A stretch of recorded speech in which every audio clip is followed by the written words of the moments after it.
Mosaic Theater presents Precarious, a sharp new comedy about motherhood, retirement, and the climate crisis.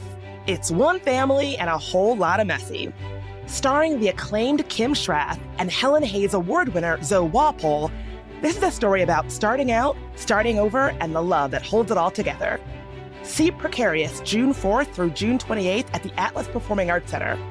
Get your tickets now at mosaictheater.org.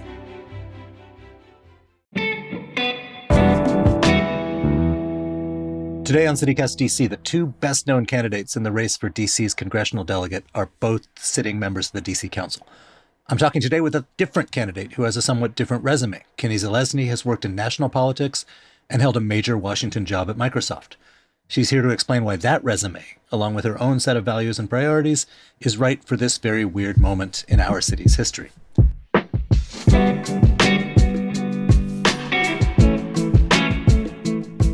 Today is Tuesday, June 2nd. I'm Michael Schaefer. Here's what DC is talking about.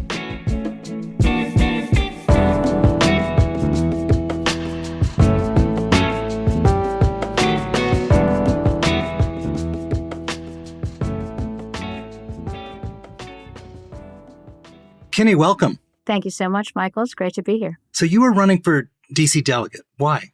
Because I have an unusual set of experiences and skills and relationships and networks that I think are what the city desperately needs right now. We are under attack by our own president, and I think America is in the greatest danger of my lifetime, and DC is on the front lines. So I want to bring those skills and experiences to the city I love. So the other candidates, or the other leading candidates in this race, are both members of the DC Council. They've had years of experience in sort of local politics.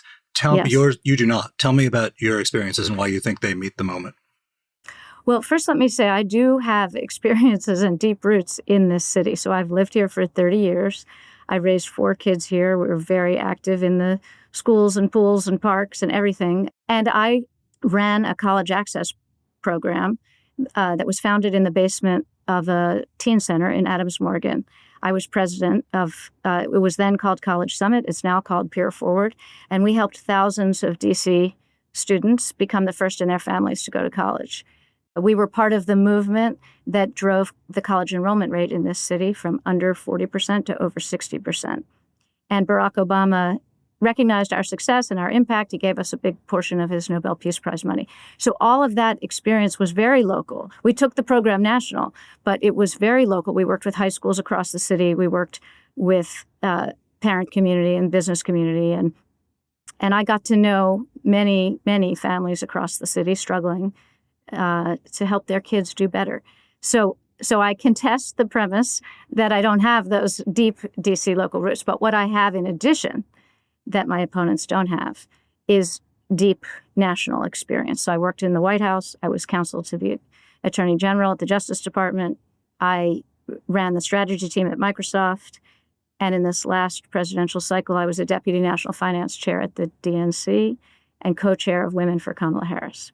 So I think I bring both the deep local roots and the deep national relationships, and that's what the delegate needs to have. So if you win, depending what happens in the rest of the country, the most important part of your job will either be really hard or really, really, really hard. If there is a Republican Congress, as there is right now, talk to me about what kind of connections you have among Republicans and experience you have working with them, or how you would budge them on things that they've been pretty intransigent about.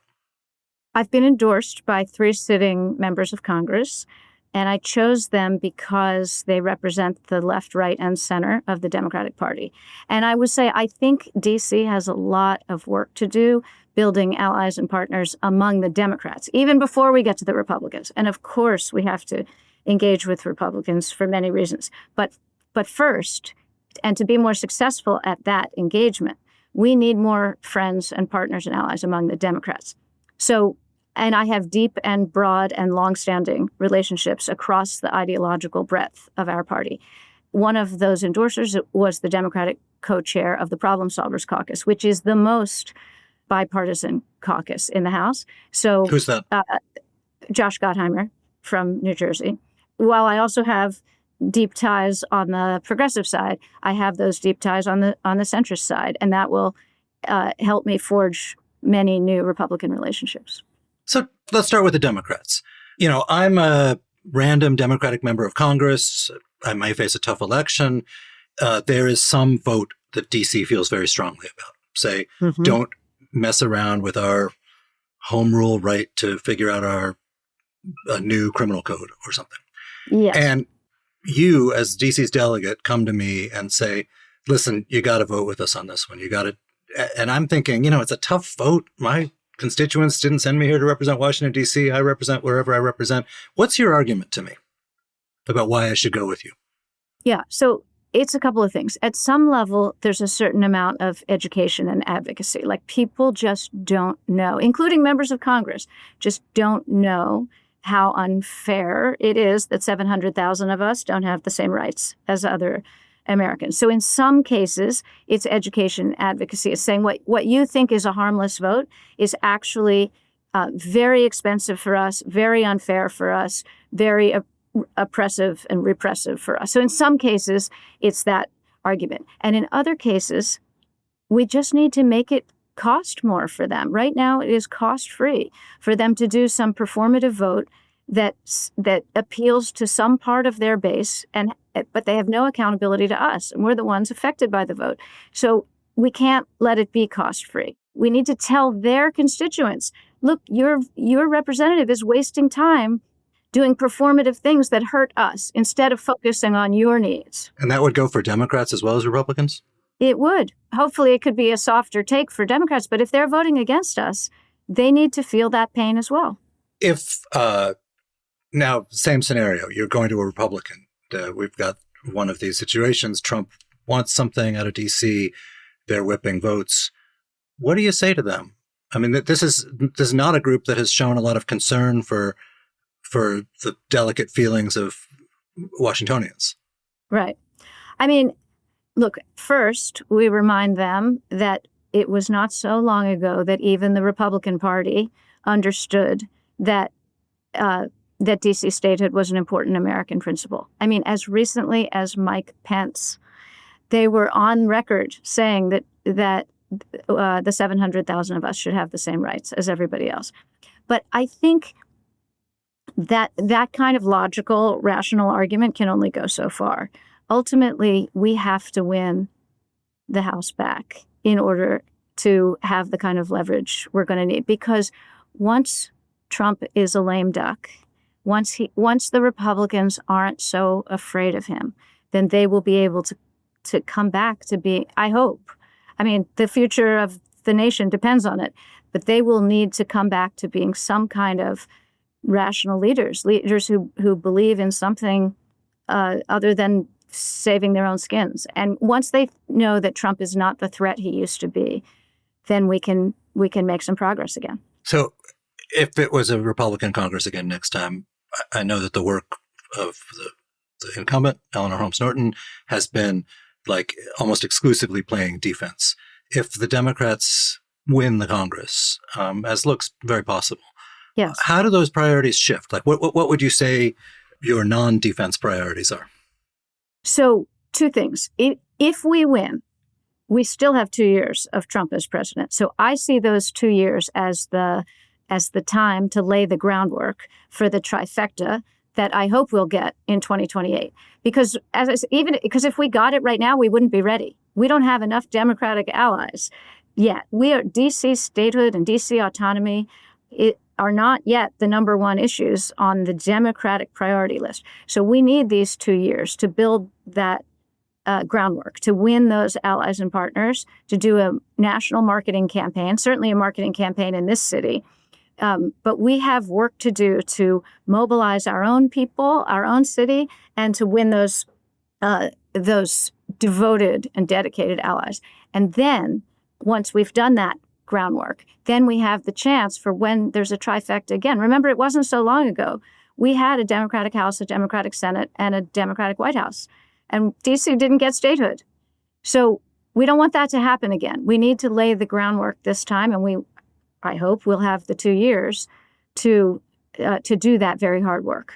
I'm going to come back around to that, but Eleanor Holmes Norton, who you would be replacing if you won, yes, for 30 odd years, was the so-called warrior on the Hill.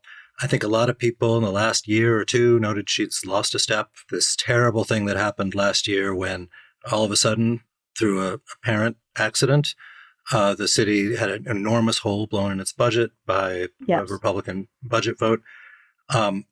What went wrong there? If you were in the job, what would you have done differently to avoid that happening? Well, what happened is that the Congress treated D.C. like a federal agency.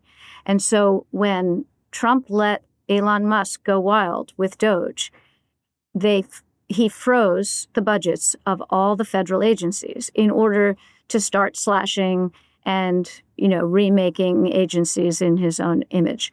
But what happened is D.C. got caught up in that. We got treated like a federal agency. So our money got frozen, even though I think arguably it wasn't even the intent. We weren't part of Doge. So that's what happened. Now, what went wrong is that people were not attuned quickly enough to the likelihood of that happening.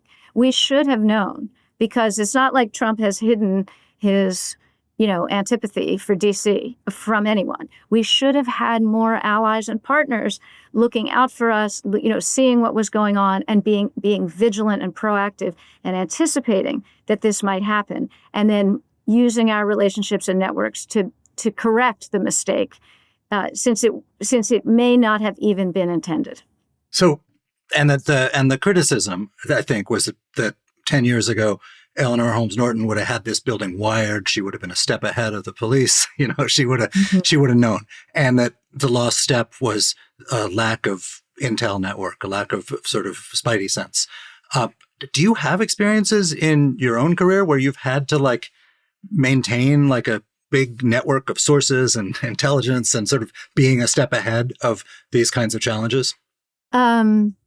Yes, I think that really every role I've been in, and at the top of all three sectors, have had that kind of experience. So I led the strategy team at Microsoft. It's a sprawling, enormous organization. And there were always things going on in different parts of the company that really that could be really invisible to another part. And my job as the strategy lead was not only to sort of see around corners and see what was coming from our competition and from the government and other external forces, but to really have my finger on the pulse of everything going on inside an enormous, sprawling, multinational corporation and understand where we might make unforced errors. And so that kind of experience was very relevant, ironically, sort of friends and allies in every part of the company in the same way that I will need them in every part of Congress.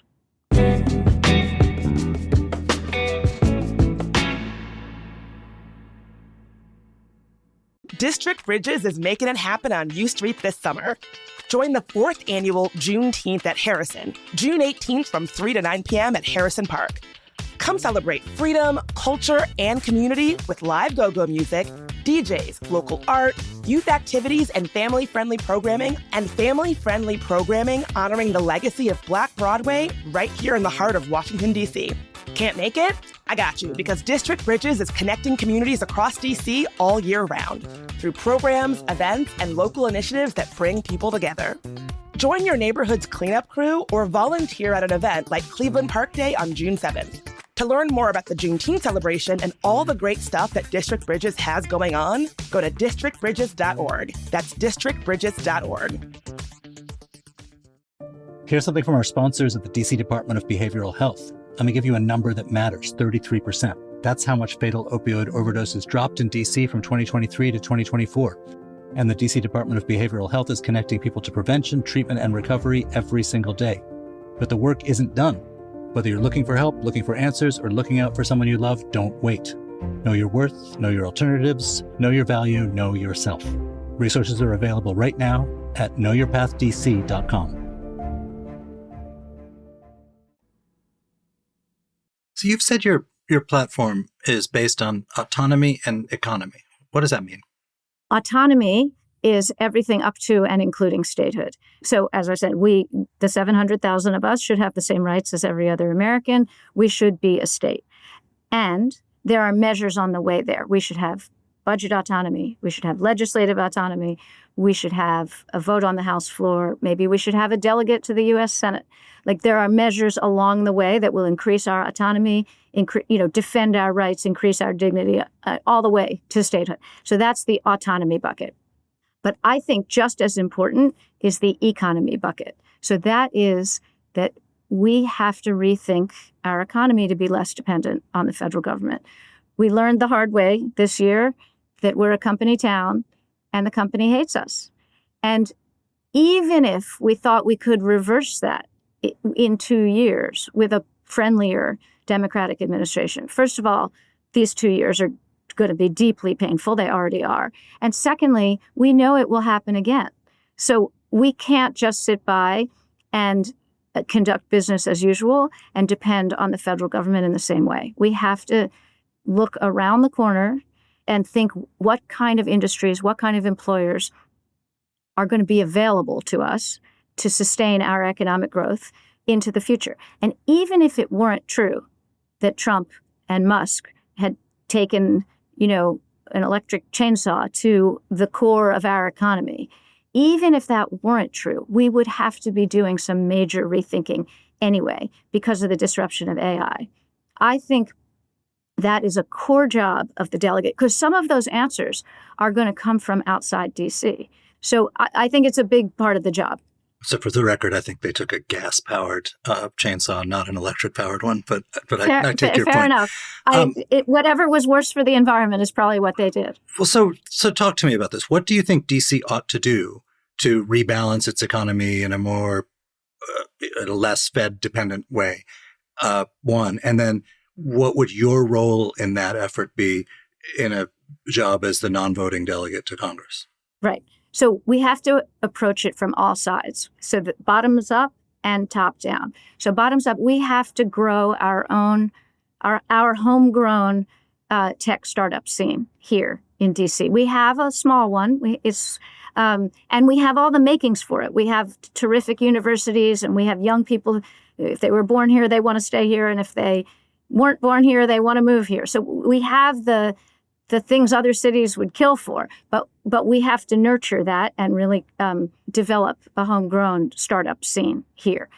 Then we have to support the small businesses and medium-sized businesses that those startups can prepare to grow into, and we have to attract big business. I mean, Amazon built its second headquarters here, but not in D.C., right? They chose Northern Virginia. That should have been our company. That should have been our experience. Now, I'm not saying the tech companies are like always terrific actors and that there aren't risks in bringing them into the core of our economy, but that is where the money is. That is where the jobs are.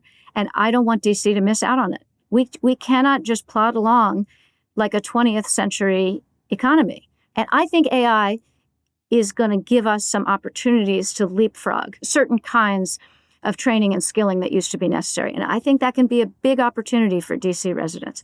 So I want to figure all this out. And you asked, okay, how do I do it as DC delegate? As the delegate, it's a great convening position. I want to bring the best thinkers I want to convene them right here in DC and ask these very pointed questions, come up with very pointed hypotheses, test these hypotheses, recruit the allies and partners, and deliver these strategies and execute on them. And this is how we're gonna rebuild. So another big issue this year, a big issue for local politicians, but also a big issue for Congress in its oversight role of DC, is criminal justice and crime. I've got sort of two questions here. One of them is fairly abstract, and one of them is kind of concrete. Okay. Let me hit you with the abstract one first. We're in the middle of this scandal in the Metropolitan Police Department. It turns out they have been, for years, as part of some kind of pattern, unclear where it originated, been fudging criminal statistics to make DC look safer than it actually is. Washingtonians, we resent congressional meddling, but I think it's a pretty good odds that this would never have come to light if not for perhaps mean-spirited attention from national Republicans. Yes. If you're up there on the Hill, do you reject as a matter of principle the notion that a congressional committee ought to be messing around with local Washington, D.C. crime policy, since it doesn't do the same with local policy in Kansas City or Seattle? Yeah. Okay. So first, let me say, I suspect that many, many cities do some of that fudging. Agreed. It doesn't make it right, but I just want to level set that, of course, there are incentives to make a city look safer. So let's just assume that it happens everywhere. Or maybe they're just doing it to not be in hot water with their boss. Who knows? Exactly. Right. But let's not say, I don't want to concede that there's something particularly, corrupt about our MPD. I just want to say that it probably happens everywhere. Now, having said that, DC is unfairly under a more glaring microscope. Always. Trump and the Republicans are always looking for reasons to declare that we are unfit to govern ourselves. So we have to work extra hard. It's just like being the delegate on Capitol Hill. It's not fair, but the delegate has to work twice as hard as every other member of Congress. And she has to be twice as talented and twice as tenacious because we're structurally disadvantaged. So the next big confrontation over a home rule issue, I fear, may be around the youth curfews, which the council has been widely criticized both by the mayor of D.C. and by national Republicans, with whatever amount of good faith is involved in that.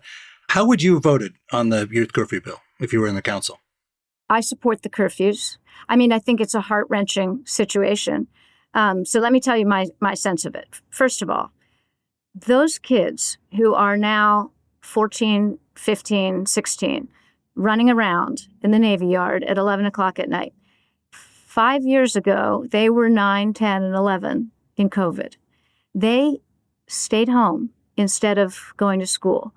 They suffered and endured a serious gap, a hole in their emotional and social development. And we are all facing this. And the parents must be heartbroken, and the teachers must be tearing their hair out. I mean, it's a terrible situation, but as adults, as leaders, once again, it's really hard, but it was our responsibility to anticipate these problems, to recognize and to build in safeguards to deal with it rather than just responding after the fact. Now, I come out in favor of the curfews because I think as a matter of human development, no 14-year-old should be out on the streets at 11:30 running around. That's not a political judgment. It's not a Democratic or Republican judgment. It's not a tough on crime or soft on crime. It's just as a human being who myself has raised 4 kids who themselves are just aged out of that. The youngest is 18.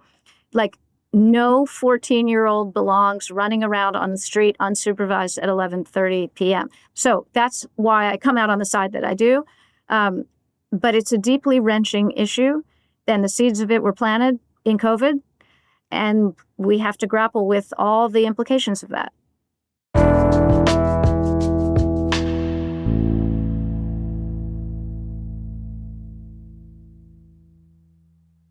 Hey there, it's Mike. One of our sponsors today is DC's Board of Elections, who want DC voters to know the primary and special elections are coming up on June 16th. And for the first time, we're using ranked choice voting, or RCV. You can now rank up to 5 candidates on your ballot. If your first choice candidate doesn't make it, your vote moves to your second choice and continues to your next choice until there's a winner. Just remember, do not give multiple candidates the same ranking, do not rank a candidate more than once, and do not skip rankings. You can vote by drop box, during early voting, by mail, or on Election Day. Have questions about the elections or RCV? Contact the DC Board of Elections at 202-727-2525 or visit dcboe.org. DC, get ready to rank your vote. You know the difference between somebody who can sing and somebody who can sang?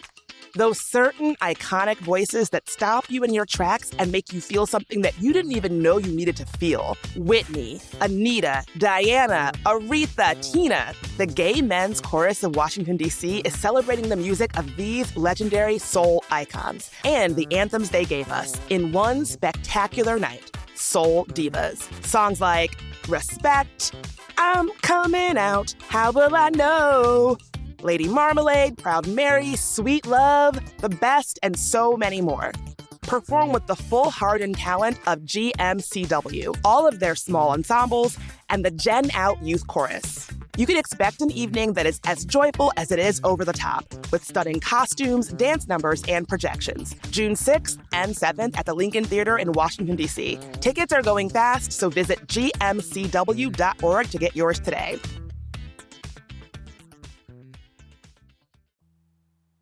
I want to come back around to statehood, which you mentioned earlier. This has always been the kind of true north of the current delegate, Eleanor Holmes Norton. And it seems almost insane to be talking about it right now, given that so much of the rest of our conversation has been about how you protect even the sort of imperfect form of home rule that the city currently has. But tell me about your sense of how that becomes accomplished, since you said you want to accomplish it, and then what your role in that would be. Okay, so I think there are 3 steps to get us towards statehood. And of course, it's really hard. I'm not saying like, oh, we just do 1, 2, 3 and we're all, it's all wrapped up. But here are the 3 steps that I think will be needed. And I think there is an opportunity that didn't exist before. I think there's sort of a softening of the beach or whatever that metaphor is. So here are the 3 steps. First, I think we have more work to do inside our own city. I know that if you take a poll and you ask DC residents, do you want statehood? The numbers are super high, like 80-something% say they want it. But in my experience, as I've lived here for 30 years and I've been a candidate for 9 months, my sense is that we have more work to do to really galvanize people around this issue. So there are people in this city with power who don't think they really need statehood. And there are people in this city with no power who don't think statehood's going to make any difference. So what we have is this sort of activated, mobilized middle layer, and they've been growing, and it's very important, and it's impressive leadership that's been growing that group. But it's not yet enough. I mean, this is a civil rights struggle. You don't win a civil rights struggle like part-time on the weekends, when Right. somebody else raises the issue. I mean, there's people who would say, yes, as a matter of principle, obviously all Americans should be treated equally, and this is an unequal situation, but we'd be a pretty small and not that great state. We'd have to stand up our own university. We'd have to pay for a prison system. Why not just join Maryland? What's your response to that? Yeah, I'm not impressed by that argument. First of all, we'd be a terrific state. We're bigger than a couple of states. We pay more per capita in federal taxes than all of the states. We don't have a medical school. Okay, so yeah. I mean, we're just throwing it out there. There is room for growth, for sure. But on balance, the revenue we could have if we were a state would far outweigh the revenue we would lose. And it's not even clear exactly which federal funding streams we would lose. But even if we lost all of them, it would be a win for us economically. So there's no reason at all that we can't thrive as a state. I want to just finish my other 2. I'll finish them quickly. But step 1 was we need to mobilize more support in this city. And the way we do that is, I think, with a marketing campaign. It should say on the sides of our buses at Union Station and in Reagan Airport, it should say, welcome to DC. We're the last colony, or whatever. Like, we need to we need to remind ourselves, as well as the 30 million tourists who come here.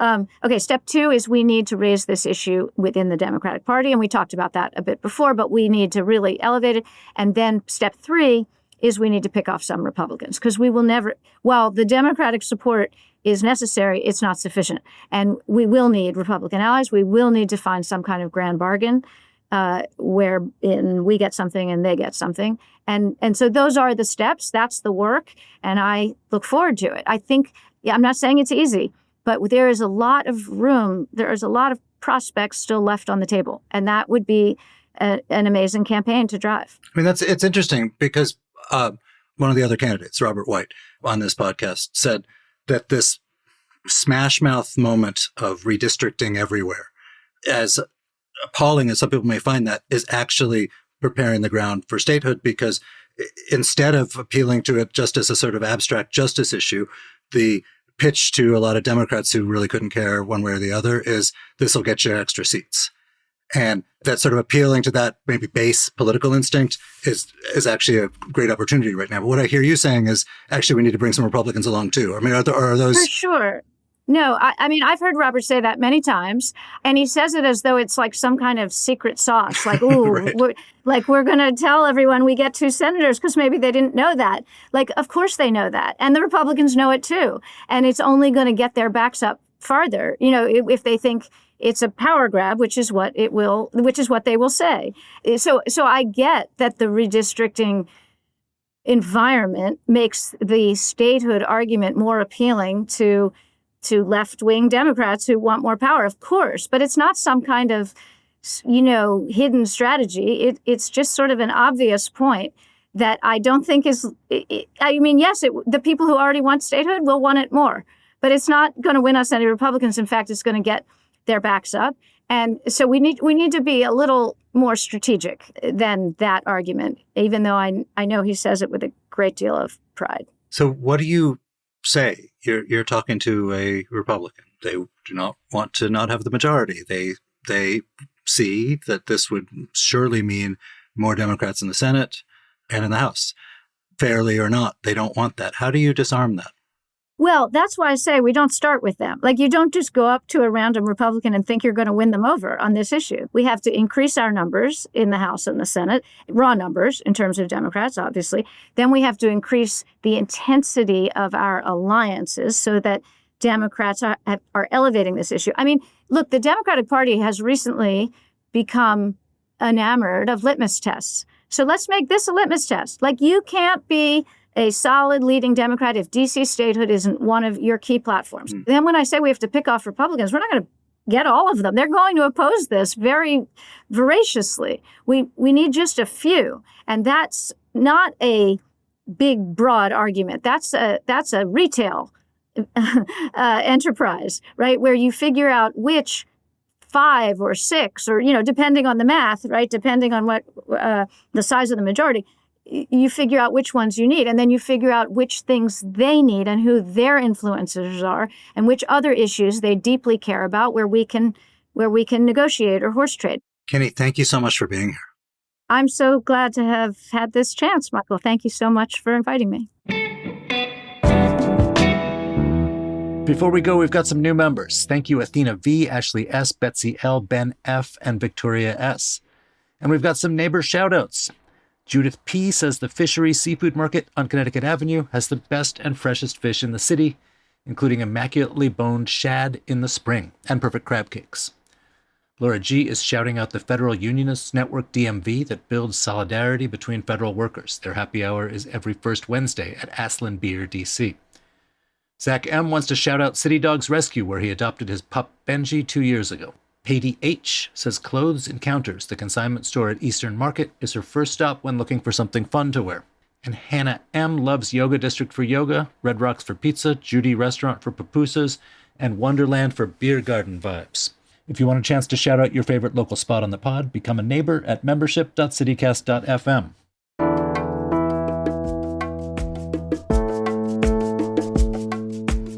That is all for today here on CityCast DC. If you enjoyed the show, why not tell a friend, rate the show, leave us a review, and subscribe to our morning newsletter. We'll be back tomorrow morning with more news from around the city. Bye.